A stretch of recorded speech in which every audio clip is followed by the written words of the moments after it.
In February 1932, Edgar Cayce stood before an audience and delivered a public lecture that would challenge everything people believed about human history. He described civilizations existing tens of thousands of years before recorded history, speaking of Atlantis not as myth, but as historical fact. What makes this extraordinary is that Cayce was a photographer from Hopkinsville, Kentucky, with only an 8th grade education, who had no background in archaeology or ancient history. Yet when he entered his trance state, he accessed information that would later find curious parallels in archaeological discoveries no one could have predicted. Before we explore what Cayce revealed about these ancient epochs, I want to invite you into this community. If you're fascinated by these mysteries of human consciousness and our forgotten past, hit that like button and drop a comment, sharing what aspect of ancient civilizations intrigues you most. I read every single comment, and I'll mark yours with a heart. And make sure you subscribe so you don't miss the profound discoveries we're uncovering together. Now, let me take you back to understand how a simple Kentucky photographer became known as America's most documented psychic, and why his revelations about ancient life deserve serious attention. Edgar Cayce's story began in 1877 in Hopkinsville, Kentucky. He was an ordinary man who worked as a photographer, deeply religious and an active member of his Christian church. Nothing in his background suggested he would become famous for accessing information beyond normal human awareness. But in 1901, something happened that changed everything. Cayce lost his voice completely. For months, he could barely speak above a whisper. Doctors couldn't help him. His career was in jeopardy. Then a local hypnotist named Al Lane suggested an unusual experiment. While Cayce was under hypnosis, something remarkable occurred. Not only could he speak clearly, but he diagnosed his own condition and prescribed a treatment. When he followed these instructions, his voice returned. This was just the beginning. Word spread quickly through Kentucky. Lane began bringing patients to Cayce. One of the most documented early cases involved a 5-year-old girl named May Dietrich. She had suffered up to 20 convulsions per day since age 2 and seemed cognitively delayed. While in his trance state, Cayce diagnosed a spinal injury and recommended osteopathic adjustments. The seizures stopped. The girl returned to normal cognitive function. Her father was the local superintendent of schools, and the case drew significant attention to Cayce's unusual abilities. By 1910, Cayce's work caught national attention. On October 10th of that year, the New York Times published a story titled, "Illiterate Man Becomes a Doctor When Hypnotized." The article described how Cayce could diagnose difficult diseases while in a semi-conscious state, despite having no medical knowledge when awake. Dr. Wesley Ketchum, a homeopathic physician working with Cayce, had presented his case to the National Society of Homeopathic Physicians in California, sparking widespread interest in the medical fraternity. What made Cayce's medical readings particularly extraordinary was his method. He required only a person's name and address.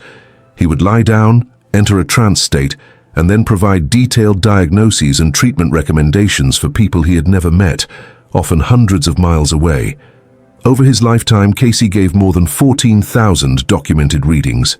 These weren't informal conversations. Each reading was carefully transcribed by his secretary, Gladys Davis, who began working with him in 1923 and documented his work for over 2 decades. But here's where the story takes an unexpected turn. In 1923, a wealthy printer named Arthur Lammers persuaded Cayce to give readings on philosophical subjects rather than just medical cases. Up until this point, Cayce had focused entirely on helping people with physical ailments, but Lammers wanted to explore deeper questions about human existence, consciousness, and the nature of reality itself. What emerged from these philosophical readings would transform everything. Cayce began describing past lives, ancient civilizations, and a view of human history that extended millions of years into the past. He spoke of something he called the Akashic Records, which he described as a cosmic library containing all human experience and knowledge. And it was during these readings that Atlantis first emerged as a major theme. According to the readings documented in the archives of the Association for Research and Enlightenment in Virginia Beach, Cayce described Atlantis as existing from the Gulf of Mexico to Gibraltar. This wasn't a small island, but a massive landmass comparable in size to Europe.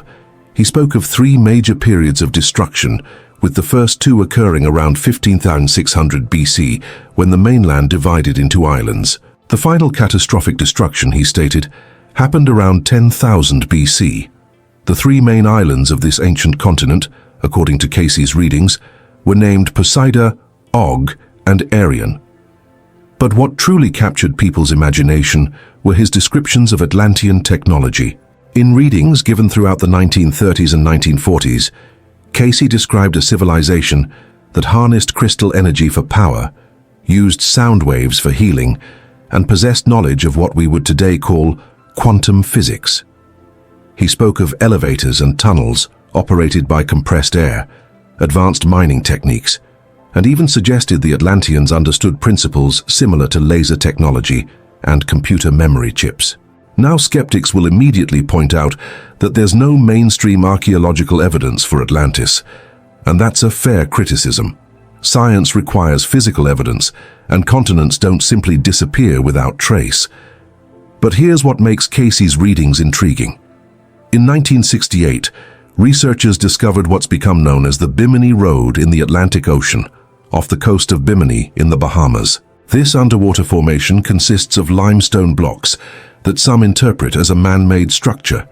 Cayce had referred to Bimini as one of the mountaintops of ancient Atlantis, and had predicted in his readings that new land would appear in this area in 1968 or 1969. Whether the Bimini Road is natural or artificial remains debated among geologists and archaeologists to this day.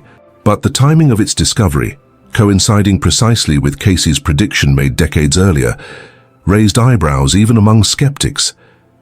Cayce's readings about ancient Egypt present another fascinating dimension. He described approximately 1,200 times how Atlanteans migrated to Egypt before their continent's final destruction, bringing with them advanced knowledge and technology. He spoke of the Great Pyramid and the Sphinx with extraordinary detail, claiming there were hidden chambers containing records of the Atlantean civilization, specifically mentioning a chamber beneath one of the Sphinx's paws. In more recent years, geological research using ground-penetrating radar has indeed detected anomalies consistent with chambers beneath the Sphinx. During one Discovery Channel investigation, researchers confirmed evidence suggesting a room exists under the left paw of the Sphinx. However, the Egyptian authorities have not permitted excavation in that area, leaving this particular Cayce claim unverified but tantalizingly possible. Beyond Atlantis, Cayce made another extraordinary claim in his readings. He stated that human history extended back approximately 10 million years. He spoke of civilizations and human development spanning epochs that mainstream science doesn't recognize. Through what he called retrocognition, the psychic ability to peer into the past, Cayce described the geological evolution of our planet and civilizations that predate all recorded history. One particularly striking aspect of Cayce's ancient readings involves Egypt and climate change. He described a time when the Sahara was fertile, inhabited land, and when the Nile River actually flowed into the Atlantic Ocean rather than the Mediterranean. For decades, this seemed absurd. But in August 1986, an article published in the journal Science reported something remarkable. Shuttle imaging radar from NASA's space shuttle had discovered previously unknown river valleys beneath the driest parts of the Sahara Desert, suggesting the region was indeed once much wetter and potentially inhabited, just as Cayce had described decades earlier.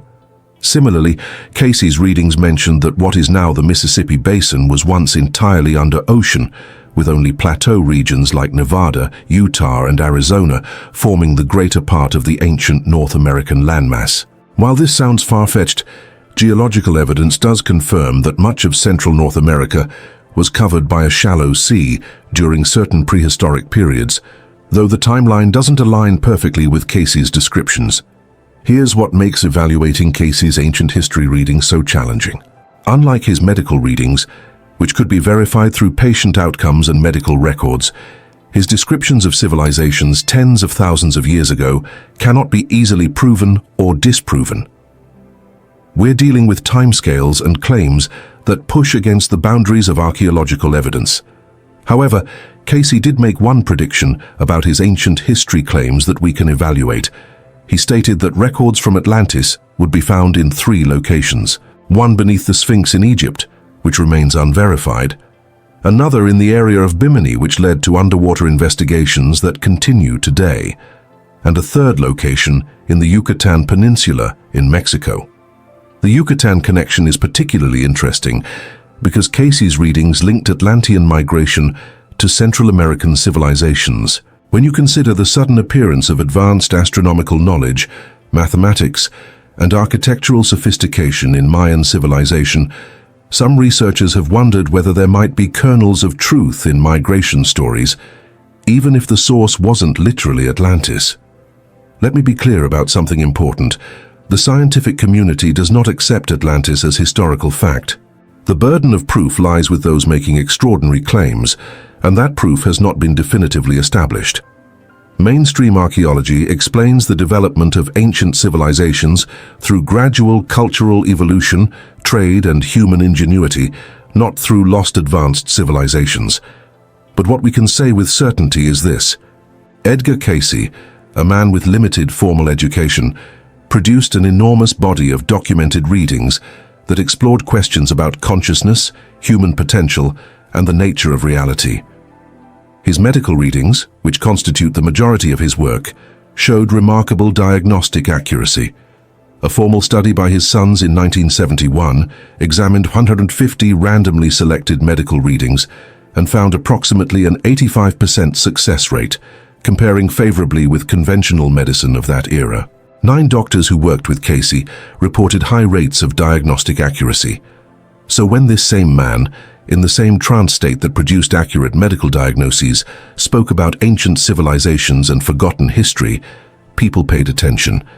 Not because they could prove every claim, but because the source had demonstrated unusual access to information through means that remain unexplained by conventional science. The question of ancient advanced civilizations touches something deep in human consciousness. We look at structures like the pyramids of Egypt, the precision of their construction, the astronomical alignments, and we wonder, could our ancestors have known more than we give them credit for? Not necessarily through Atlantis, but through sophisticated understanding that was lost and had to be relearned. Recent archaeological discoveries have pushed back the timeline of human civilization repeatedly. Göbekli Tepe in Turkey, discovered in the 1990s, dates to approximately 9600 BC, making it older than Stonehenge by 6,000 years, and the pyramids by 7,000 years. It demonstrated that hunter-gatherers could organize complex construction projects far earlier than previously believed. Each discovery like this reminds us that human history holds more mysteries than we've yet uncovered. Cayce's readings about ancient life serve as a reminder to remain open-minded while also demanding evidence. They challenge us to question assumptions while maintaining scientific rigor. Whether Atlantis existed or not, the broader message in Cayce's work points towards something profound about human consciousness and our connection to knowledge that transcends individual experience. The Association for Research and Enlightenment, established in 1931 and still operating today in Virginia Beach, Virginia, maintains the complete archive of Cayce's readings. Researchers, scholars, and curious individuals from around the world continue to study these documents, looking for correlations with new discoveries, testing health recommendations, and exploring the philosophical implications of his work. What distinguishes Cayce from many who claim psychic abilities is the documentation. Every reading was recorded, dated, and preserved. The people who received readings were real individuals with real names and real medical conditions that can, in many cases, be verified through hospital records and physician reports. This level of documentation is extraordinarily rare in the field of parapsychology. When Cayce spoke about civilizations millions of years ago, about Atlantean crystal technology, and about halls of records waiting to be discovered, he wasn't writing fiction or creating mythology. He was in a documented trance state, providing information he claimed to access through expanded consciousness. The sincerity of his work is evident in his life. He never became wealthy from his readings. He often gave readings for free. He died in 1945 at age 67, having exhausted himself giving readings to help people during World War II, sometimes multiple times per day, despite warnings that it was damaging his health.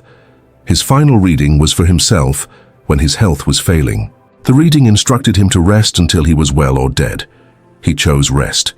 He went to the Virginia mountains, suffered a stroke, and passed away on January 3rd, 1945. His wife Gertrude died 3 months later. Both are buried in Riverside Cemetery in Hopkinsville, Kentucky, the small town where his extraordinary journey began. The legacy of Edgar Cayce's work extends far beyond claims about Atlantis or ancient civilizations. He helped pioneer what we now call holistic medicine, emphasizing the connection between mind, body, and spirit. He spoke about the importance of diet, emphasizing fresh vegetables, whole grains, and what we would now recognize as principles of the Mediterranean diet, decades before nutritional science caught up. He recommended meditation, spinal adjustments, massage, hydrotherapy, and treating the whole person rather than just symptoms. Many of his health recommendations, once considered unusual, are now standard practice in integrative medicine. The use of castor oil packs, which he recommended frequently, is still used by some practitioners today. His emphasis on the acid-alkaline balance in diet presaged modern understanding of inflammation and health. His recognition of the mind-body connection in illness anticipated psychosomatic medicine by decades. So when we consider his readings about ancient life and forgotten civilizations, we should view them in this larger context. This was a man whose consciousness, in some unexplained way, could access accurate information about people's medical conditions from hundreds of miles away. If that's possible, and the documentation strongly suggests it was, then what else might be possible in terms of accessing information about the past? The truth is, we don't fully understand consciousness. We don't completely comprehend how memory works, how intuition functions, or what the limits of human perception might be. Quantum physics has shown us that reality at the smallest scales operates in ways that defy common sense. The observer affects the observed. Particles exist in superposition until measured. Reality is far stranger than our ancestors imagined. In this context, Cayce's claims about accessing the Akashic records, about tuning his consciousness to a universal database of information, don't seem quite as outlandish as they might have a century ago. We now know that information is fundamental to the universe, that everything from DNA to digital computers to human brains processes and stores information in various forms. Could there be other ways information is stored and accessed that we haven't yet discovered? Could consciousness interact with information fields in ways our current scientific paradigm doesn't recognize? These are serious questions being explored at the intersection of physics, neuroscience, and consciousness studies.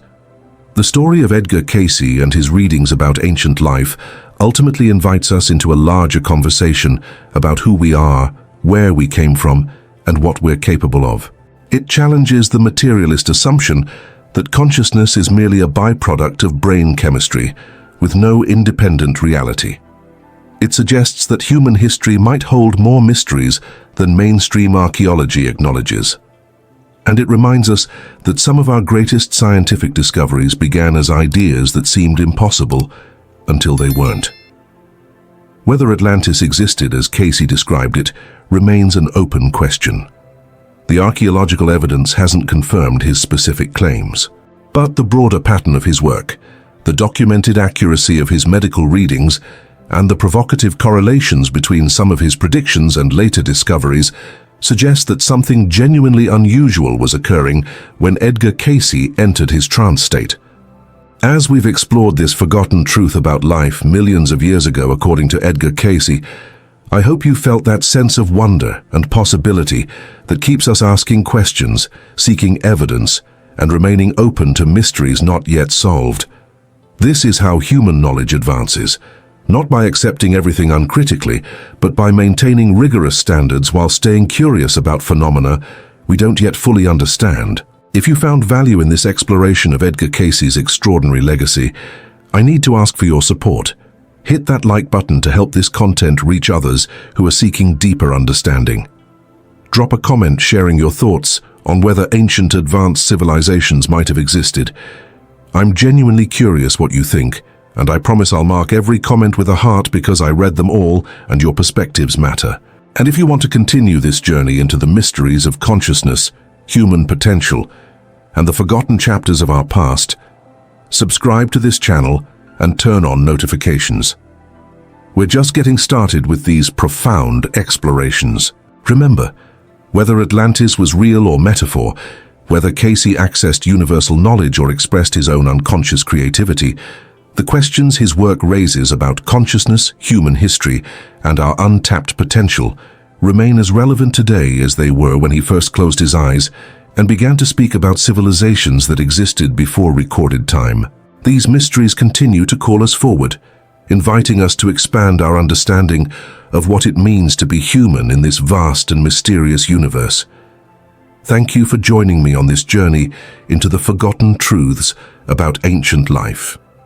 Until next time, stay curious, stay open, and never stop questioning. On a freezing January morning in 1932, in Virginia Beach, something extraordinary happened that would forever change our understanding of Earth's destiny.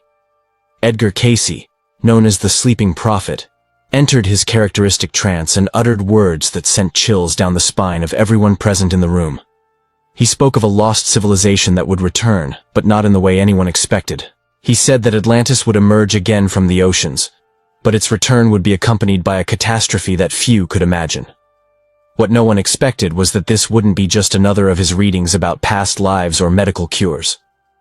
This revelation connected humanity's most distant past with a future that, according to Cayce, was already being written in the invisible forces governing our planet. During the Great Depression, when America desperately sought hope and guidance, Edgar Cayce offered more than spiritual comfort. His documented readings revealed truths about the cyclical nature of human civilization that challenged everything we knew about our history. But in 3 minutes, I'm going to reveal the most disturbing prediction he made about Atlantis' return and why it may be fulfilling itself right now. Cayce wasn't an ordinary man. Born on a farm in Kentucky in 1877, he discovered his extraordinary ability as a young person. When he entered a self-induced trance state, he could access information that seemed to come from a source beyond ordinary consciousness. The archives of the Association for Research and Enlightenment house thousands of these readings, each one meticulously documented by his secretary, Gladys Davis Turner. But it was during a session that changed an entire family's life, when Cayce began speaking about Atlantis, that his true mission was revealed. He wasn't just healing bodies or guiding lost souls. He was receiving information about cyclical patterns of civilization, about how the same souls returned in different eras to learn the same lessons they had failed to comprehend millennia before. The story begins long before that pivotal day in 1932. Throughout the 1920s, Cayce had been giving readings that increasingly referenced ancient civilizations. Families would come to him seeking healing for their children, only to discover that their current ailments were connected to experiences in past incarnations. A young woman suffering from unexplained paralysis was told she had been injured in the final destruction of Atlantis. A businessman plagued by recurring nightmares learned he had been a priest in the lost civilization who had misused sacred knowledge for personal gain. These weren't isolated incidents. As Cayce's reputation grew, so did the consistency of his references to a technologically advanced civilization that had existed thousands of years before recorded history. But here's what made these readings different from typical past life regression. Cayce provided specific details about Atlantean technology, geography, and social structures that would later be corroborated by archaeological discoveries he couldn't have known about. According to Cayce's readings, Atlantis wasn't a myth. It was a real civilization that existed for thousands of years, reaching technological and spiritual levels that rivaled or surpassed our own. They mastered what Cayce called the universal force, an energy that could be used for both creation and destruction.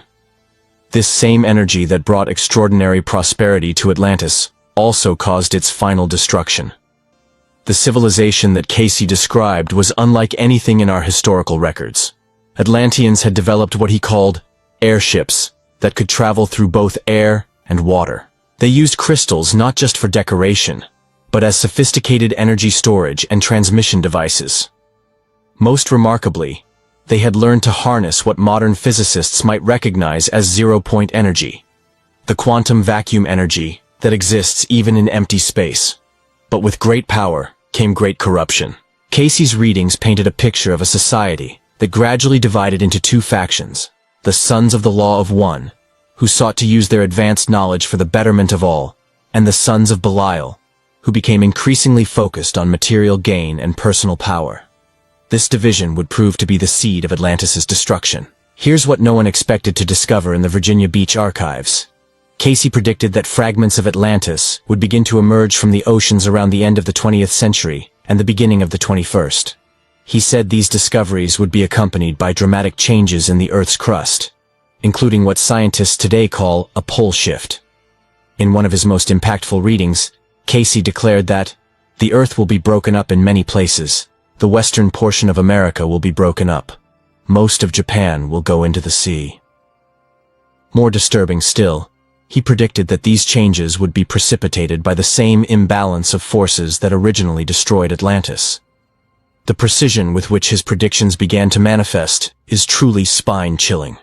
In recent decades, underwater archaeologists have discovered enigmatic structures on the ocean floor that defy conventional explanations. Simultaneously, scientists have documented a concerning acceleration in the movement of Earth's magnetic poles. Dr. Stefano Maus from the American National Geophysical Data Center confirmed that the magnetic North Pole is moving toward Siberia at unprecedented speed. This discovery would forever change our understanding of our planet's stability, exactly as Cayce had predicted decades before we had the technology to measure these phenomena. But the story goes much deeper than simple predictions coming true. During the 1930s and 1940s, as Cayce continued to receive information about Atlantis, he began to piece together a comprehensive history of the lost civilization that spanned over 100,000 years. According to his readings, Atlantis went through multiple periods of rise and decline, with three major destructions marking the end of distinct epochs in its development. The first destruction occurred around 50,000 BC, when Atlantean scientists, in their quest to eliminate what they called the Things, apparently referring to enormous prehistoric animals, used explosive devices that destabilized portions of the continent. This created the first major breakup of the landmass, separating it into islands. The second destruction, around 28,000 BC, was caused by the misuse of what Cayce called the Firestone, or Twaoi stone, a massive crystal that served as the central power source for Atlantean civilization. This crystal could focus and amplify natural Earth energies to power their cities, propel their vehicles, and even influence weather patterns. But when it was tuned to destructive frequencies by those seeking to use it as a weapon, it caused volcanic eruptions and further geological instability. During his readings about Atlantis, Cayce revealed that the lost civilization experienced three major destructions. The first was caused by the irresponsible use of explosives that destabilized the Earth's crust. The second involved the misuse of crystalline energy they called the Firestone, or Twaoi. The third and final destruction, which sank the last remnants of the civilization around 10,000 BC, was the result of a catastrophic pole shift. And then Cayce said something that chilled everyone in the room. The same souls who caused the destruction of Atlantis are reincarnating now, bringing with them both the wisdom and the same destructive patterns that led to the civilization's collapse. This wasn't just a historical observation. It was a warning about the present day. Cayce identified specific individuals in his contemporary world, whom he said had been key figures in Atlantis. Some had been scientists who had developed the destructive technologies. Others had been political leaders who had made the fateful decisions to use those technologies for warfare rather than peaceful purposes. What made this revelation even more startling was Cayce's insistence that these reincarnated Atlanteans were being drawn to work in fields that paralleled their ancient specializations. Former Atlantean crystal technicians became electrical engineers and physicists. Ancient priests and priestesses found themselves drawn to roles as healers and spiritual teachers. Military leaders from Atlantis often became generals and politicians in the modern world. Parallel to his revelations about Atlantis, Cayce made specific predictions about geophysical changes that would occur when the lost civilization returned. He predicted devastating earthquakes, volcanic eruptions in chains, and dramatic changes in climate patterns. More alarmingly, he said these changes would be accelerated by the discovery and improper use of technologies that echoed the lost capabilities of Atlantis. The geographic specificity of Cayce's predictions was remarkable. He foresaw major earthquakes along the west coast of America, particularly in California. He predicted increased volcanic activity in the Mediterranean, especially around Mount Vesuvius and Mount Etna. He warned of rising sea levels that would inundate coastal areas and islands. Most ominously, he predicted that New York City would eventually be partially underwater, though he placed this event far in the future.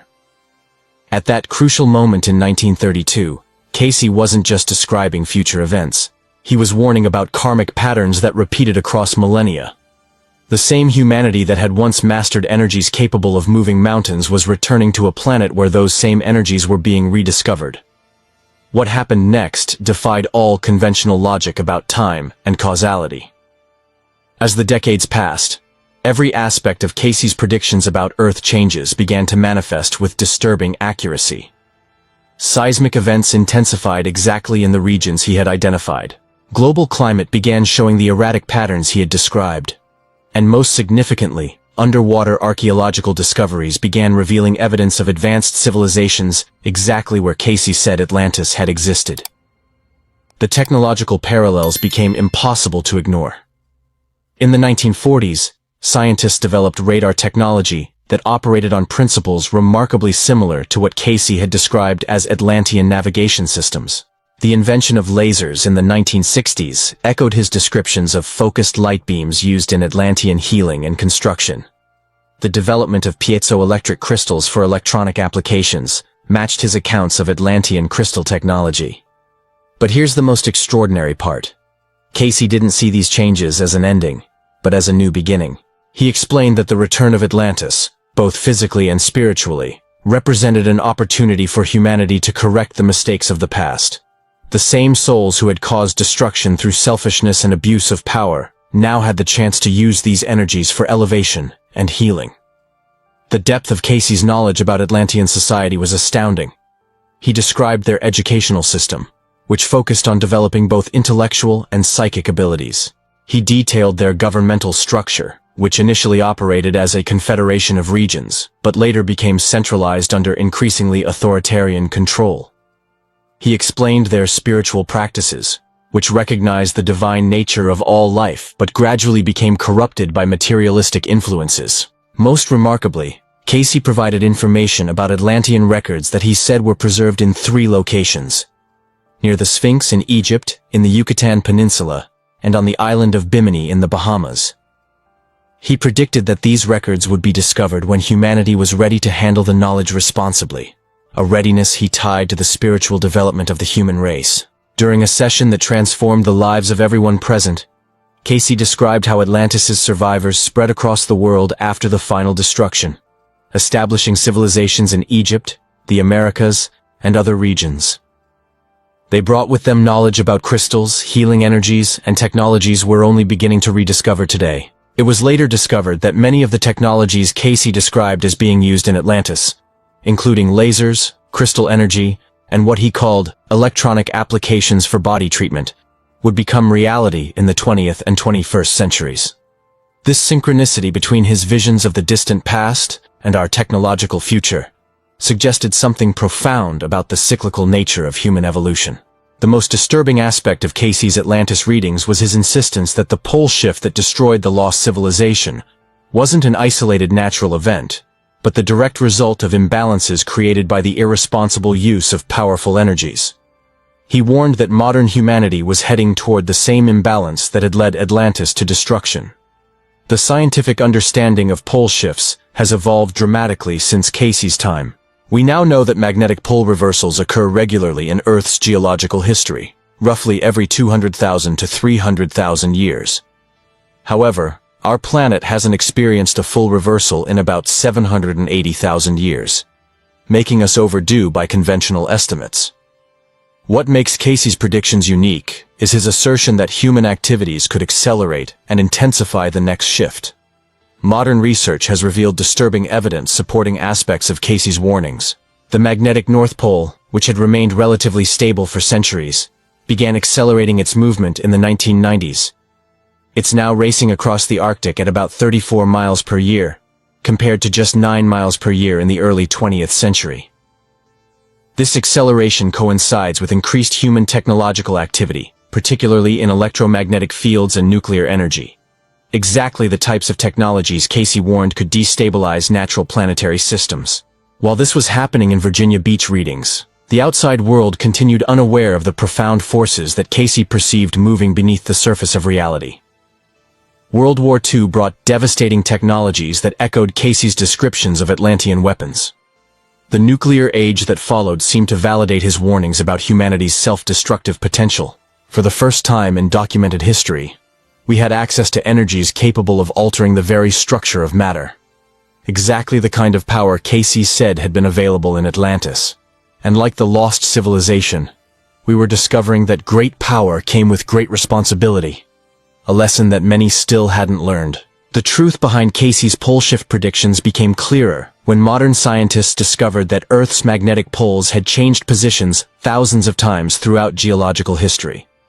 What was unique about Cayce's predictions was his insistence that the next shift would be accelerated and intensified by human activities, a possibility that conventional science was only beginning to consider. Cayce's description of the final days of Atlantis reads like a prophetic warning for our modern world.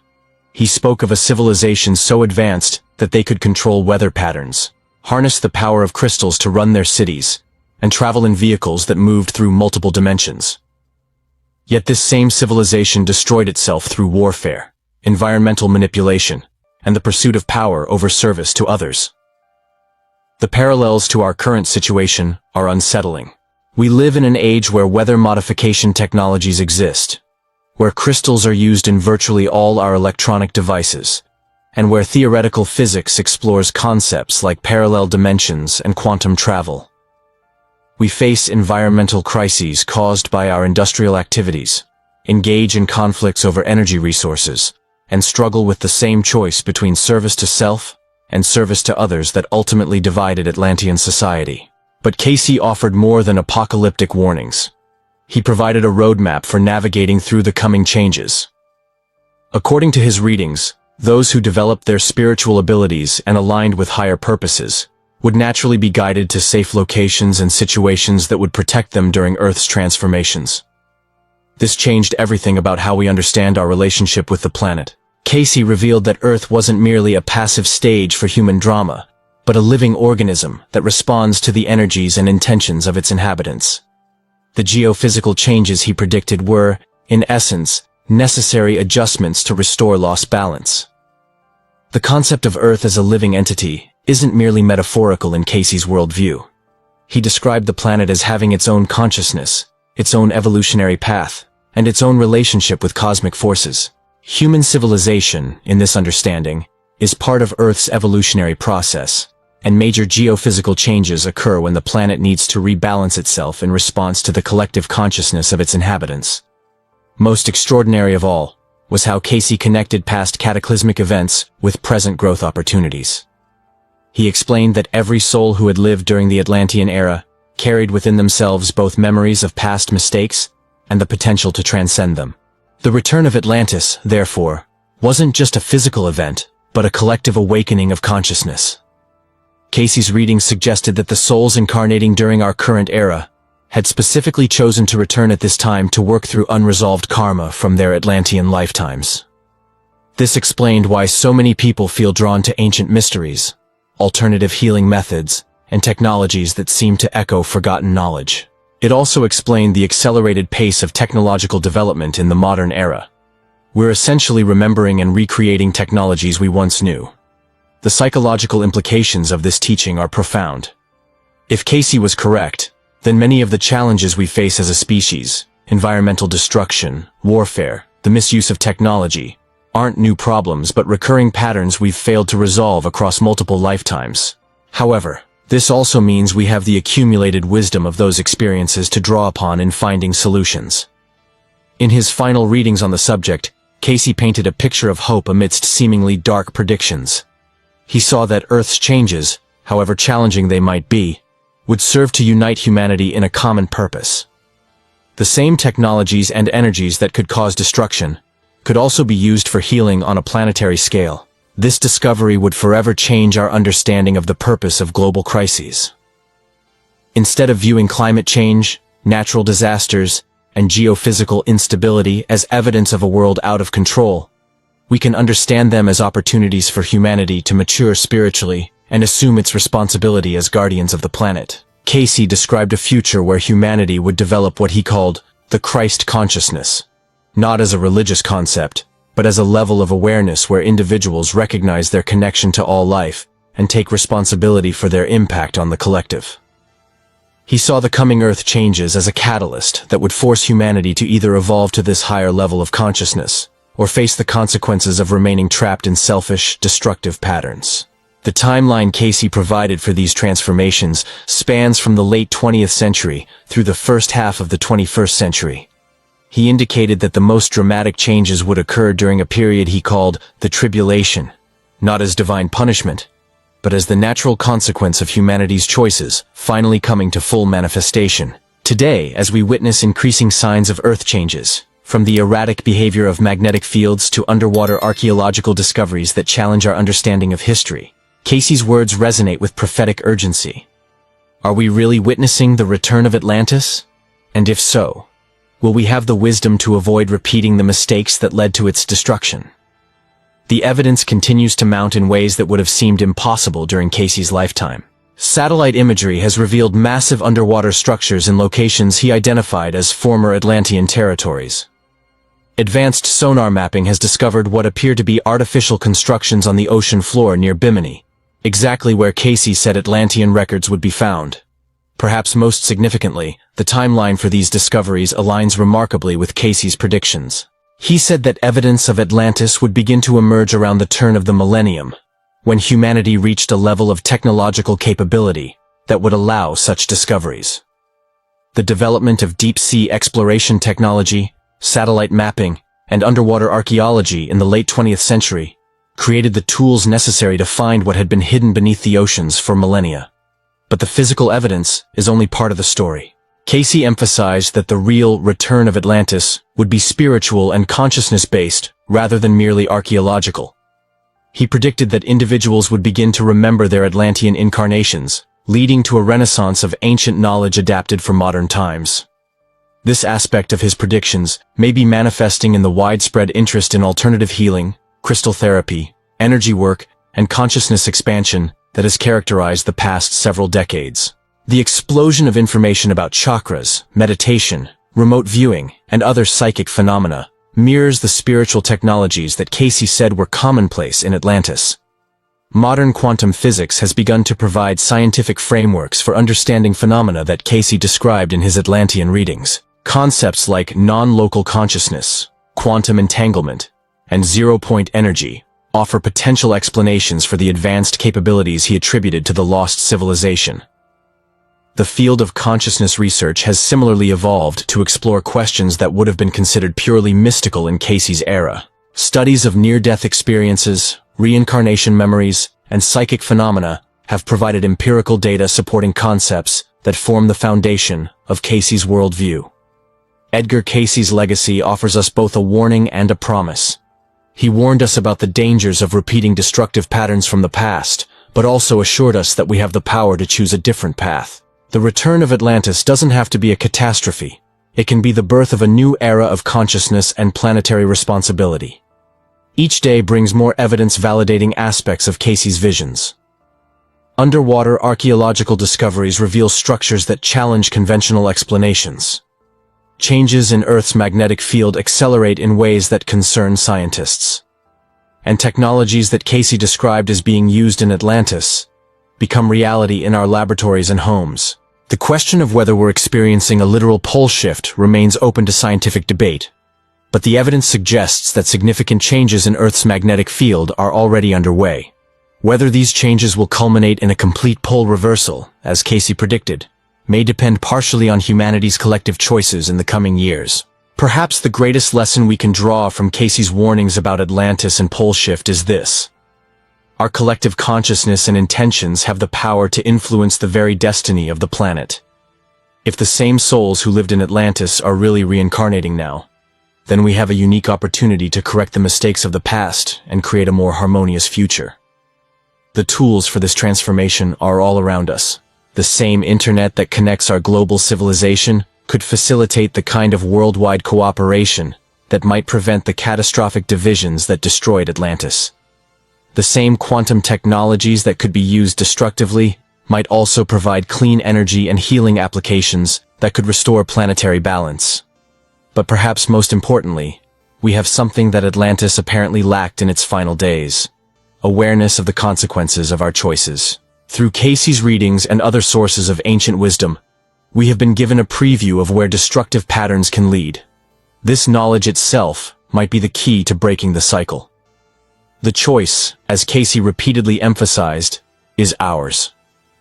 We can choose to repeat the patterns that led to Atlantis's destruction, or we can choose to apply the lessons learned through that tragedy to create a civilization that serves both human needs and planetary well-being. As we stand at this crossroads in human history, with technologies capable of either unprecedented destruction or miraculous healing at our disposal, the relevance of Edgar Cayce's warnings about Atlantis becomes crystal clear. The question isn't whether change is coming. It's already here. The question is whether we'll meet these changes with the wisdom of ages or the ignorance of those who refuse to learn from history. The return of Atlantis, in whatever form it takes, offers us the opportunity to prove that humanity can evolve beyond its destructive patterns. It invites us to become the kind of species that could handle advanced technologies responsibly, that could live in harmony with the natural world, and that could recognize the sacred nature of all life. How will you respond to this call?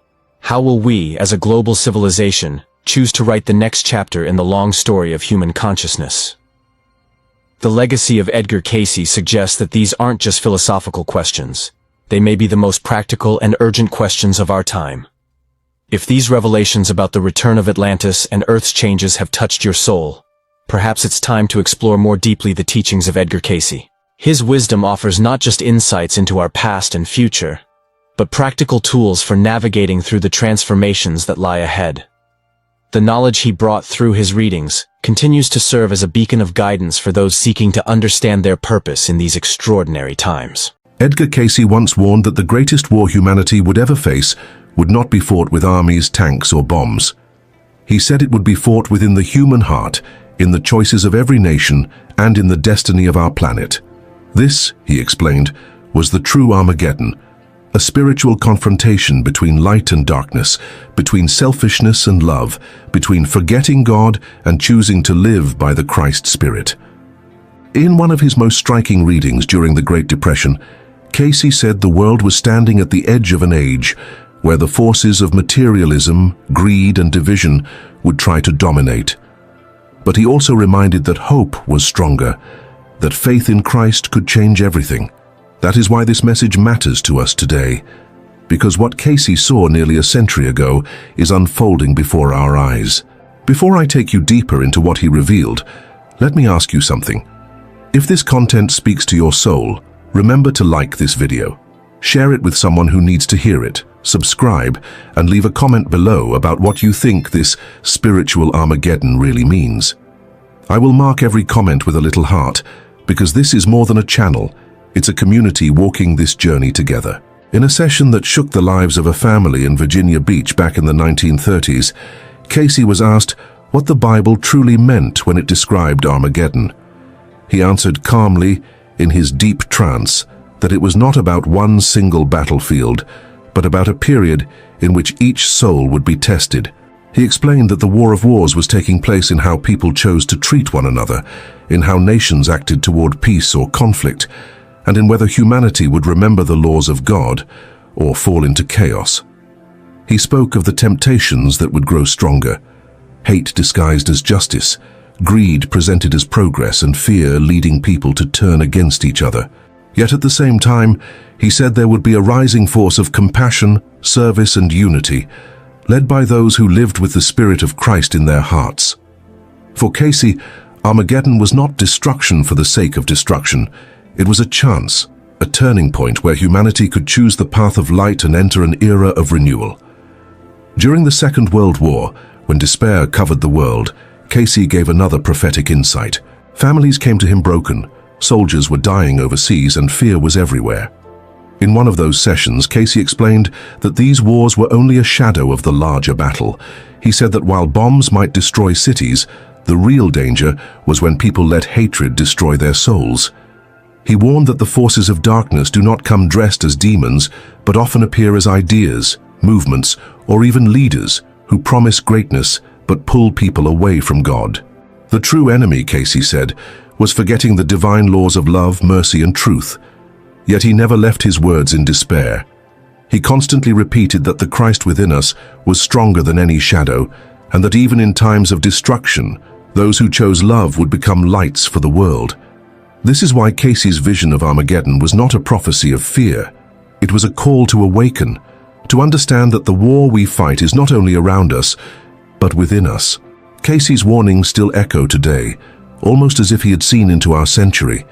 He spoke of times when the earth itself would react, climate changes, earthquakes, floods, not as punishments, but as signs of imbalance created by human actions.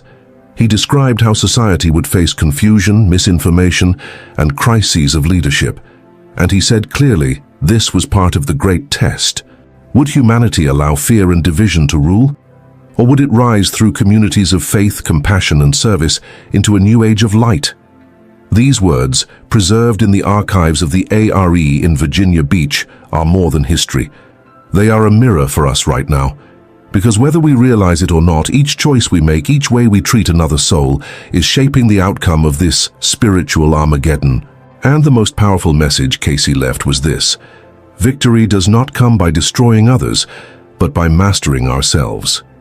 Cayce often pointed out that the battlefield of this Armageddon was not far away or locked in some future apocalypse. He said it was already present in the decisions of everyday life, in how families handled conflict, in how communities chose cooperation or division, and in how nations respected or ignored spiritual principles. During a session in Hopkinsville, Kentucky, he told those gathered that the human mind was the greatest arena of war, because every thought carried either harmony or destruction. He explained that when enough individuals chose selfishness, anger, or greed, these thoughts created a vibration that spread into society itself, shaping events on a massive scale. But the opposite was also true. When people chose forgiveness, compassion, and service, those vibrations had the power to heal entire nations. This was Cayce's vision of spiritual law. What begins in the soul ends up shaping the destiny of the world. The Armageddon was not only collective but personal. Each soul had to decide whether to align with the light of Christ or fall into the shadows of separation. Looking back at history, his message resonates with clarity. During the years of war, families came to him asking if their sons would survive the battlefield. In one particularly moving session, Cayce explained to a grieving mother that while her son's body might face danger, his soul would never be lost if he kept his heart turned toward God. He reminded her that the real victory was not in military triumph, but in remaining faithful to spiritual truth, even in the darkest moments. This echoes one of his most repeated statements: "Keep the faith, for the Spirit of Christ will overcome." To him, the promise of Jesus was not a distant hope, but a living reality, a light that guided souls through despair.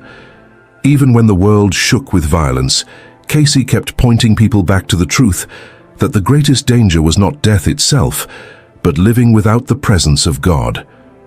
When asked directly about the Book of Revelation, Cayce gave explanations that shocked even ministers. He said the visions of John on the island of Patmos were not only about distant cosmic events, but about inner spiritual processes. The beasts and battles, he explained, were symbols of the struggles every soul faces. The war between light and darkness was not just prophecy, it was psychology, spirituality, and destiny combined. In one of his 1932 readings, Cayce said, "The revelation was a map of the soul's journey, showing how every person must confront their own shadows, overcome them, and awaken the Christ consciousness within." That was the real meaning of Armageddon. Not fear, but transformation. For Cayce, this final battle was an opportunity, a purification, leading humanity into a higher awareness of God's presence. And this perspective turns what many consider a terrifying prophecy into a message of hope and responsibility. This is why when we speak today about Cayce's warning that humanity's spiritual Armageddon has begun, we are not speaking about superstition or fear tactics. We are talking about the choices unfolding in our century. Wars may still erupt, technology may confuse us, societies may become polarized, but the real test is deeper. Will we remember who we are in spirit?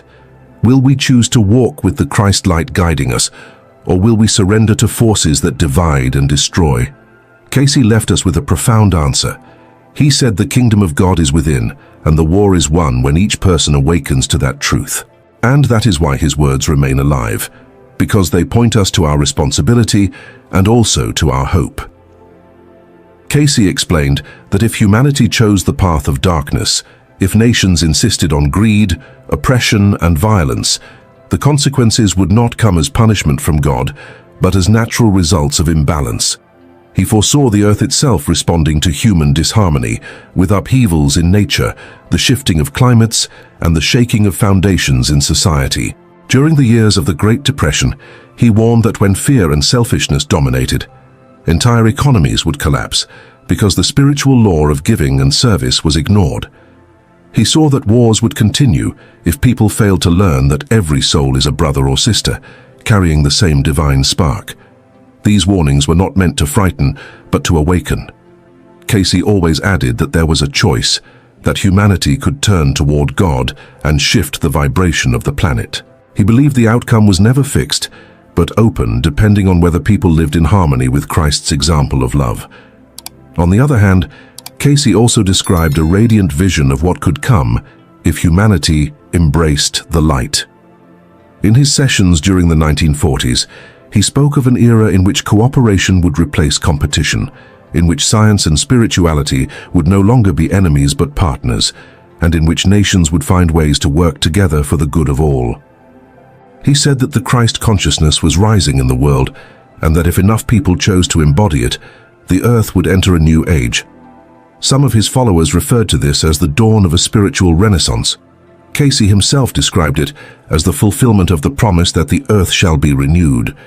In this vision, Armageddon was not the end, but the doorway to a transformation so profound that future generations would look back and wonder how humanity had ever lived in such division.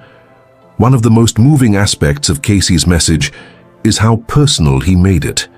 He never allowed people to hide behind the excuse of politics or history. He said every soul was responsible, every choice mattered. A father who forgave instead of lashing out, a mother who prayed for peace instead of surrendering to despair, a community that cared for the poor instead of turning away. These were the true warriors of the light. He even described prayer groups, small circles of people who gathered in Virginia Beach and elsewhere, as seeds of transformation that could balance entire regions. He taught that when a group prayed with sincerity, their vibrations reached far beyond their homes, becoming forces of healing in the world. To Cayce, this was the real army of light, ordinary people choosing faith, service, and love in the face of fear. As we consider his words today, it becomes clear why he said that humanity's Armageddon had already begun. It is not a distant future, but a living reality. It is present in how we treat immigrants and strangers, in how we handle conflicts of race and class, in how we respond to the cries of the earth. It is present in the noise of media that spreads fear or hope, in leaders who inspire unity or division, and in the silent decisions we make when no one is watching. Cayce's message was both urgent and comforting. Urgent because the stakes are high, comforting because he never doubted that the light of Christ was stronger than any darkness. He said victory was not guaranteed by prophecy, it was guaranteed by choice. Humanity's story would be written by the souls who decided every day to live with love. In one of his most memorable readings from 1936, during a period when the world was trembling on the edge of another great war, Cayce declared that the Armageddon is within the hearts of men. He told those present that the lines of battle were not drawn between nations or armies, but between the selfish will and the divine will inside each human being. Families who heard these words described them as both frightening and liberating. Frightening because it meant no one could escape responsibility. Liberating because it meant that the power to overcome evil was already within each soul. Cayce often reminded seekers that the Christ spirit, once awakened within, had more strength than any outer force of destruction. This was the foundation of his warnings. The war of light and darkness would always come back to the human choice to live by spiritual laws or to ignore them. Another documented moment that carried enormous weight happened during the Second World War, when soldiers' families gathered in Virginia Beach seeking comfort. Cayce entered trance and spoke about the meaning of the suffering unfolding across the globe. He said that while men fought with guns, the true struggle was whether humanity would learn to see one another as souls, not enemies. He described how hate had the power to consume not only nations, but the eternal growth of individuals if they surrendered to it. Yet he repeated that even a single act of forgiveness could shine as a beacon in the darkest night. For him, forgiveness was not weakness, but the greatest weapon of the Spirit. He said this was the key to victory in the Armageddon, conquering self, not others. His words were written down by stenographers and preserved in the archives, echoing a message that still feels urgent for us today. Cayce also connected the concept of Armageddon to the larger cycles of human history. He explained that civilizations rise and fall depending on whether they align with God's laws. He often referred to ancient cultures like Atlantis, describing how their downfall came not because of lack of knowledge, but because of misuse of power and selfishness. In this way, he warned that our own modern age carried the same risk. Technology and progress could bring blessings if guided by love, but destruction if ruled by pride. He predicted that humanity would soon face choices about how to use its knowledge, and that these decisions would determine whether the earth entered a new golden age or a period of great suffering. His message was simple but profound. The past was a mirror of the future, and only the Spirit of Christ could guide humanity safely through the coming trials.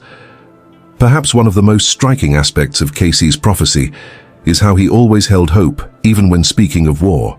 He never left people in despair. In the midst of the Great Depression, he told a group in Kentucky that although the world seemed to be collapsing, these crises were opportunities for souls to awaken. He explained that hardship often forced people to look beyond material security and rediscover their connection with God. For Cayce, every collapse was also a chance for renewal, every war a chance for souls to prove their faith, every dark hour a stage for light to shine brighter. He framed the Armageddon not as the destruction of humanity, but as the testing ground where humanity could finally remember its divine origin. This is why his words resonate so deeply, because they call us not to fear the end, but to live with courage in the present. Cayce's foresight extended into what we are living today. In multiple sessions, especially in the late 1930s and early 1940s, he spoke of changes in the earth itself that would reflect the imbalance of humanity's spiritual condition. He described shifting climates, violent storms, earthquakes in unusual places, and floods that would reshape entire regions. While many at the time dismissed these words, his followers preserved them in the archives at Virginia Beach. Now, looking at the natural crises of our century, these warnings feel like echoes from the past. Cayce stressed that these were not punishments from a wrathful God, but natural consequences of humanity's disharmony. When human thoughts, actions, and collective energy stray too far from divine laws, the earth itself mirrors that imbalance. He called it the law of cause and effect, written not only in the soul, but in the fabric of creation. But Cayce did not stop with environmental predictions. He also spoke about social upheaval that would test nations and communities. During one of his sessions, he mentioned that humanity would face times of deep division, where lies and confusion would spread easily and trust in leaders would collapse. He warned that the greatest threat was not an external enemy, but a world where people no longer recognized truth from falsehood. To him, this was a sign of the spiritual Armageddon, the battlefield of the mind, where deception could enslave entire populations if they abandoned their inner connection with God. At the same time, he said that in these moments of crisis, groups of sincere seekers would rise. He spoke of circles of light forming around the world, people gathering not with weapons but with prayer and compassion, becoming the counterbalance to the forces of darkness. In one particularly powerful reading, Cayce emphasized that America had a unique responsibility in this struggle. He said that the destiny of the United States was not in military power or wealth, but in demonstrating that a nation could live by spiritual principles. He explained that if America lost sight of its motto, "In God we trust," it would suffer deeply. But if it remembered its spiritual foundation, it could inspire the entire world. This message was given during wartime, yet it still applies to us today in times of polarization and conflict. Cayce's point was clear. Every nation and every soul within it would be measured not by words, but by actions rooted in love and service. That is what determined whether one stood on the side of light or darkness. These insights reveal why Cayce said humanity's Armageddon had already begun. We see it in natural disasters, in broken trust between people, in wars that repeat lessons never learned, and in the rise of both fear and hope. Yet he constantly urged that the Christ spirit within us is more powerful than any shadow. He asked people to live it daily, through forgiveness, kindness, prayer, and service.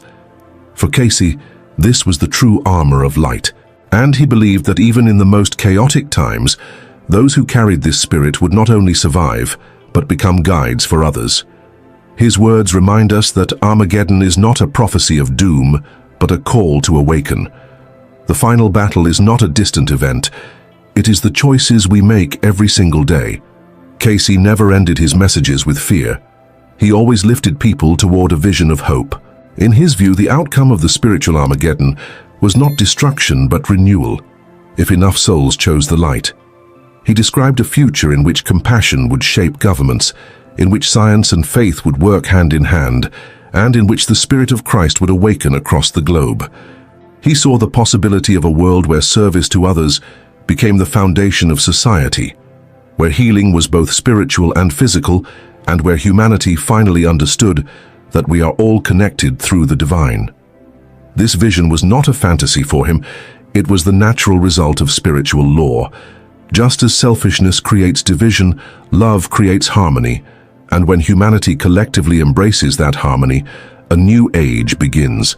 He said this would be the true victory of light over darkness, the fulfillment of the prophecy, not of destruction, but of transformation. In one of his later readings, given during the difficult years of war, Cayce urged people not to despair over the suffering they saw. He said that even the darkest times were birth pains of a greater era. He compared humanity's struggle to a soul being born into higher awareness. Pain was real, conflict was real, but so was the promise of renewal. He assured his listeners that Christ's presence was not only a comfort, but an active force guiding the world toward peace. For Cayce, the victory of the light was certain in the eternal sense, because God's plan could not be defeated. The only question was how long it would take humanity to choose it. His message was urgent. The sooner we awaken, the less suffering we endure. The later we awaken, the harder the lessons become. Today, these words resonate more than ever. We see division, crisis, and fear, but also countless examples of compassion, sacrifice, and unity. We live in the very tension Cayce described, a humanity pulled between light and darkness. And yet, his readings remind us that we are not powerless observers. We are participants in this story, and every choice we make carries weight. This is what makes his warning both sobering and inspiring. The fate of humanity is not written in stone. It is written in our actions, our thoughts, our prayers. If the spiritual Armageddon has begun, then each of us is a warrior in it, not with weapons but with the strength of the soul. So now I turn the question to you. In your own life, how do you see this battle between light and darkness playing out? Do you feel the struggle within your choices, your relationships, your community? Leave your reflections in the comments because I will mark each one with a heart, and together we can build a circle of light, just as Cayce envisioned. And if this message has moved you, support this channel by liking the video, sharing it with friends, and subscribing so we can keep bringing forward these forgotten truths. The Armageddon Cayce spoke of is not about fear, it is about awakening. And the more of us who awaken, the faster the world moves into the age of light he foresaw. That is the legacy of Edgar Cayce, not doom but hope. Not the end, but the beginning of a greater story for humanity. The world as we know it will not end. It will transform. Those were Edgar Cayce's haunting words when he spoke of the years after 2100. He didn't describe a doomsday, but a rebirth, a time when humanity would finally awaken to its divine potential, when science and spirit would no longer be enemies, and when the earth itself would shift to mirror the consciousness of its people. Cayce saw that the decades ahead would test the soul of humankind, disasters, divisions, and despair, but beyond them he spoke of hope, unlike any ever recorded. He said the future of Earth would not depend on governments or leaders, but on the vibration of ordinary people, their faith, their love, and their willingness to live in truth. What Cayce foresaw was not destruction, but evolution. In this video, we'll uncover the prophecies that point beyond fear, to a world transformed by spiritual awakening. We'll explore what Cayce said about the lands that will rise and fall, the souls that will lead this new era, and the signs that the transformation has already begun. If you've ever looked at the chaos of today and wondered whether there's still hope, stay with me until the end. And tell me in the comments, do you believe humanity is ready for a spiritual rebirth? When Edgar Cayce spoke about the future, he never did so to inspire fear. He spoke to awaken faith. He believed that the earth was alive, that it breathed, remembered, and responded to the consciousness of humankind. In his visions, Cayce saw that great changes would sweep across the planet, not as punishment, but as correction. He said that every movement of the earth mirrors the movement of the human soul, and that when people turn away from spiritual truth, nature herself begins to shake. But beyond all that, Cayce always returned to one word: hope. He said that out of turmoil, a new understanding would rise, that after the year 2100, humanity would enter an age where the Spirit of Christ will walk among men again, not in one body, but in every awakened heart. Cayce warned that before this time of light, there would come darkness, spiritual confusion, wars of ideology, and a crisis of faith. People would chase knowledge without wisdom and create inventions faster than they could understand their purpose. He said technology would outgrow morality, and the world would seem lost in its own progress. Yet even in describing that chaos, Cayce spoke gently. "Fear not," he said, "for the Spirit of truth will rise where least expected." He foresaw that small communities of believers, those who lived by love, not by dogma, would become the seeds of a new civilization. These souls would not belong to one religion or nation. They would be united by vibration, by the frequency of compassion. He described a time when the poles of the earth would begin to shift, where lands long buried would rise again. He mentioned the return of ancient wisdom hidden beneath the waters, and the reawakening of souls once part of lost civilizations. Cayce believed that what humanity called destruction was often only renewal, an old shell breaking open so that a greater form of life could emerge. He saw the Americas as a land of spiritual rebirth, where souls would gather to rebuild civilization on divine law, while parts of Asia would lead in spiritual understanding. To him, this was not fantasy, but law, the law that consciousness creates reality. When enough hearts align with divine purpose, the physical world must change. Cayce also saw that many souls alive today have chosen to reincarnate during this period of transition. He said, "You are not here by chance. You are souls returning to complete what was begun long ago." These words carry both comfort and responsibility. They suggest that the turmoil we see, the conflicts, the uncertainty, the division, are not signs of the end, but of labor. The birth of a new world requires contraction before expansion, pain before peace. And it is in these moments of confusion that faith becomes most powerful. Because faith is not belief without evidence, it is trust without control. The prophet from Kentucky never claimed to know the future with certainty. He said that every prophecy depends on the choices of human beings. The future, he explained, is not fixed. It is the result of our thoughts and deeds today. That means even the most dramatic visions could change if humanity changes. Cayce's readings reminded people that God's will is not to destroy, but to restore. And so even when he described cataclysms, he urged people to pray, to serve, to love. He believed prayer was not passive, it was the most powerful creative act in existence. When many people pray for light, the vibration of the earth shifts. The magnetic field, the weather, even the movement of continents. He said, all these respond to consciousness. If that sounds too mystical, Remember that Cayce often said spirit and science are two sides of the same truth. He predicted that in the future, science would prove what faith already knows, that thought is energy and energy shapes matter. He envisioned a time after 2100 when humanity would finally understand how the mind connects with the divine pattern of creation. Diseases that once crippled humanity would be cured through vibration and light. Food would be grown in harmony with nature, not in conflict with it. Energy would come from within the earth itself, clean and infinite. And above all, the human soul would rediscover its connection to God, not as a distant ruler, but as a living presence within. Cayce's hope was not blind optimism, it was anchored in divine law. He said that every soul carries within it the image of God, and that awakening this image is the real evolution of humankind. The future he saw was not about technology or politics, it was about spirit. A civilization guided not by greed or power, but by understanding that the highest law is love. And he said this transformation begins with one simple decision, to live each day as if the kingdom of God is already here. Because in truth it is. Cayce described the coming centuries as a bridge, a crossing from ignorance to illumination. He said humanity would eventually recognize that the body, the mind, and the spirit are not separate, but one. Healing, he said, is remembering your wholeness. He foresaw that in the age beyond 2100, doctors, scientists, and spiritual seekers would work together, blending medicine with meditation, vibration with prayer.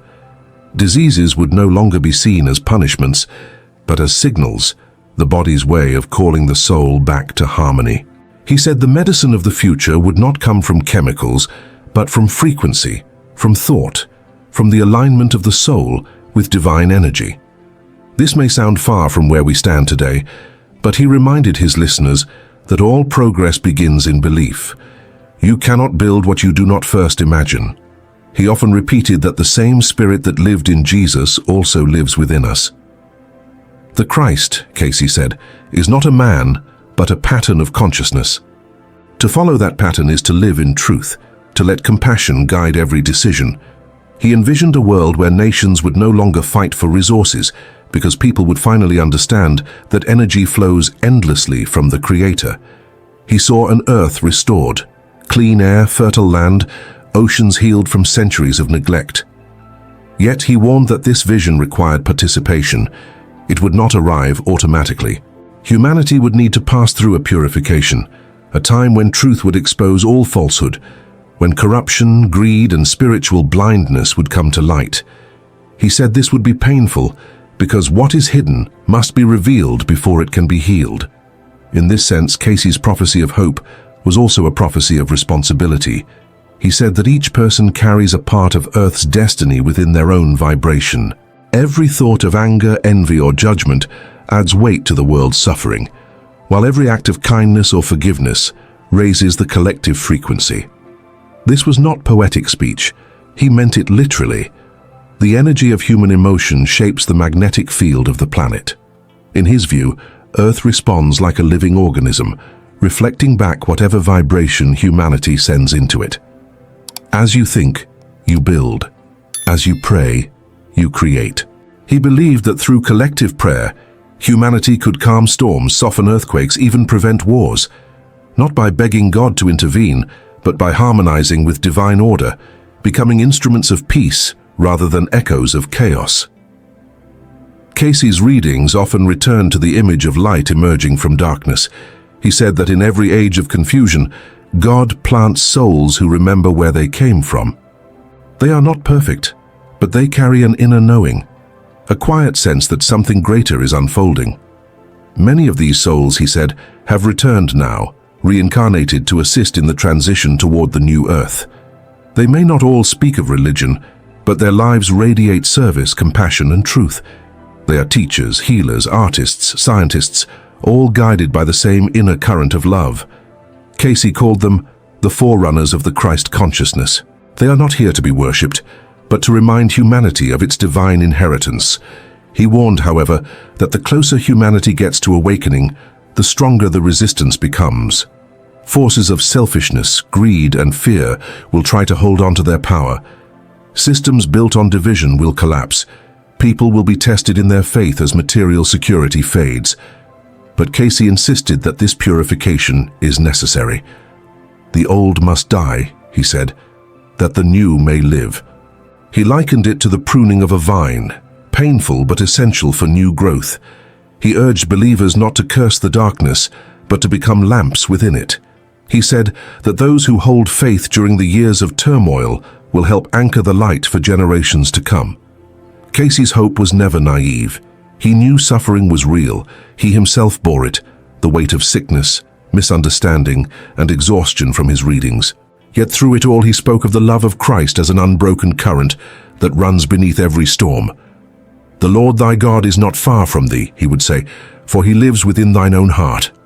That is where the new world begins, not in governments or revolutions, but in hearts that choose to reflect that light. And maybe as you listen now, you feel that same quiet pull, that sense that the chaos of our age is not random, but a call for humanity to remember who we are and whose image we carry. If that resonates with you, take a moment to reflect and share your thoughts below. Do you believe this transformation has already begun? Your comment may inspire another soul searching for faith in these uncertain times. And if this message moves you, take a second to like this video and subscribe, so together we can keep spreading Cayce's message of light and hope. In his readings, Cayce often spoke of a coming alignment between heaven and earth, not a physical merging of worlds, but a spiritual synchronization. He said there would come a day when the veil between the seen and unseen would thin, when humanity would perceive the spiritual dimension not as myth but as reality. The unseen forces, he said, are the true builders. He predicted that as consciousness rises, people will begin to sense divine presence in everyday life, in the rhythm of nature, in the stillness of prayer, even in silence. He saw a time when communication with the higher realms would be as natural as speaking to a friend, because the vibration of the planet would have shifted closer to the frequency of spirit. Cayce explained that the earth itself is evolving, just as we are. He said that the planet responds to the collective mind of humanity, and when the majority of souls begin to live in love instead of fear, the earth will renew her face. He foresaw that the magnetic poles would gradually adjust, and climate patterns would realign in harmony with the new consciousness of humanity. To modern ears, this may sound symbolic, but Cayce described it both spiritually and physically. He said that the soul's evolution is mirrored in the earth's transformation. Every quake, storm, or upheaval is part of a universal cleansing that brings the world closer to divine order. Yet he always emphasized, these changes are not punishment from God. They are the result of humanity's own imbalance returning to equilibrium. According to Cayce, the greatest revolution after 2100 would not be technological, it would be moral. He saw that people would rediscover the true meaning of service, realizing that wealth, science, and knowledge have no value unless used to uplift others. The measure of a soul, he said, is found not in what it receives, but in what it gives. He predicted the rise of a new generation of leaders, not politicians or warriors, but servants of truth. They would govern not by power, but by example. And though the transition would be painful, he said that the result would be a global awakening where nations cooperate rather than compete, understanding that the same spirit breathes through all people. Cayce also spoke of the return of the Christ consciousness. He was clear. This was not about the return of one individual, but about the awakening of the divine pattern that Jesus demonstrated. In the fullness of time, he said, many shall awaken to the realization that the Christ lives within them. This would be the foundation of the new age, not an age of astrology or mysticism, but of realization. When humanity truly understands that every act of love, forgiveness, and truth is a manifestation of God, the kingdom of heaven will no longer be a hope. It will be a state of being. Cayce said this consciousness would spread quietly at first, through individuals who live in alignment with divine will, until it transforms entire societies. He also predicted that the line between life and death would blur as humanity's spiritual awareness expands.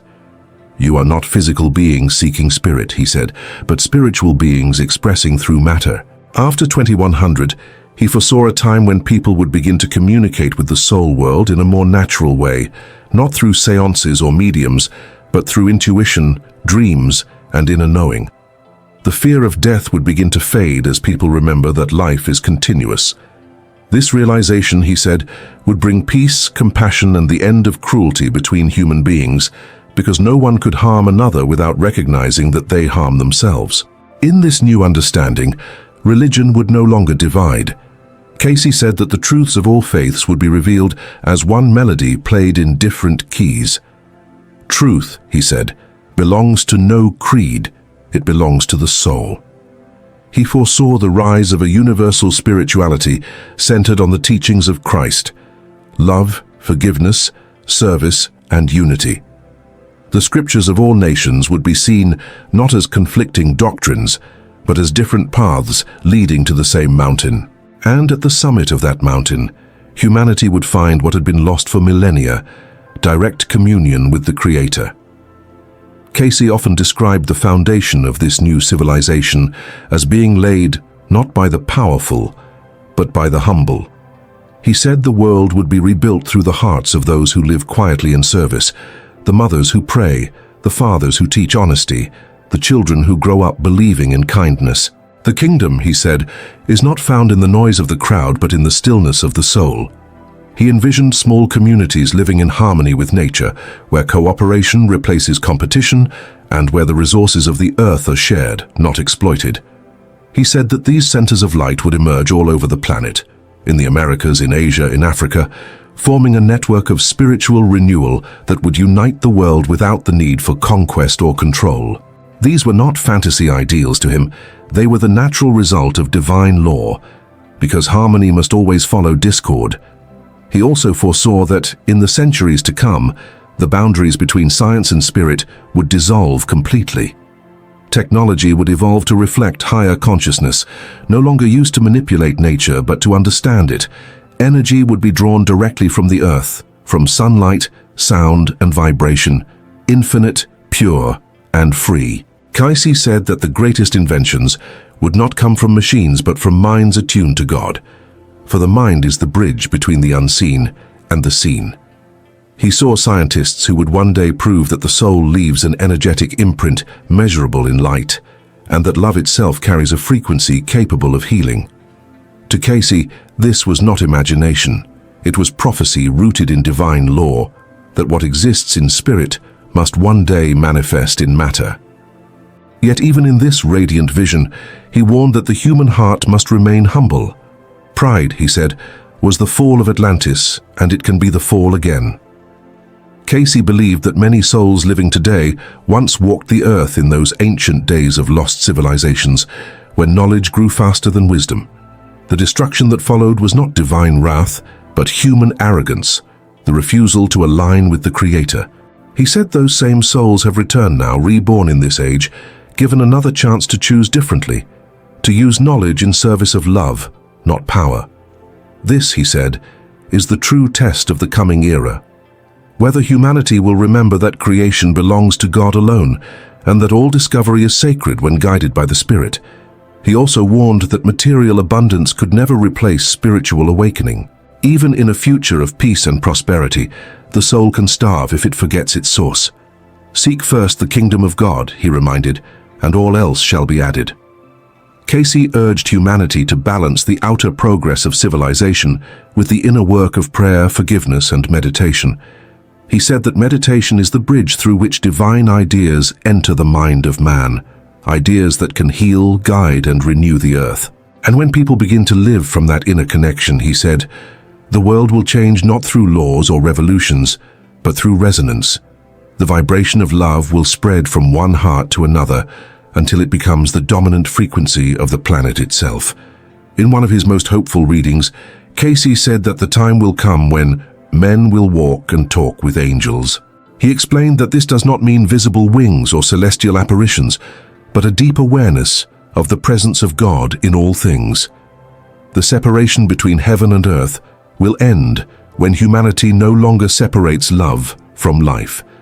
Every word, every thought, every act of kindness will become a prayer. The very atmosphere of Earth will shimmer with higher vibration, as though creation itself breathes in harmony with the divine. This, Cayce said, is the destiny of humankind, not extinction but ascension. Cayce always brought his visions back to personal responsibility. He said the greatest mistake is to wait for the world to change while refusing to change ourselves. The second coming of Christ, he explained, begins within each soul that chooses to live by his Spirit. That means forgiveness instead of resentment, compassion instead of criticism, faith instead of fear. He believed that the transformation of Earth begins in the smallest of moments. How we speak to others, how we handle anger, how we treat those who disagree with us. Every act of love, he said, is a prophecy fulfilled. When one person chooses peace instead of pride, that vibration ripples through the world like light through water. Humanity's destiny is written in those invisible choices. He urged people to develop the habit of daily prayer, not as a ritual, but as communion. Prayer, he said, tunes the soul like a musical instrument, aligning it with divine frequency. Meditation opens the channel through which the spirit can guide the mind. Service keeps the heart humble. Together, these three form the triangle of spiritual power. Cayce said that when a person prays with pure intention, the energy of that prayer joins with others of the same vibration. Over time, these collective prayers create a shield of light around the earth itself.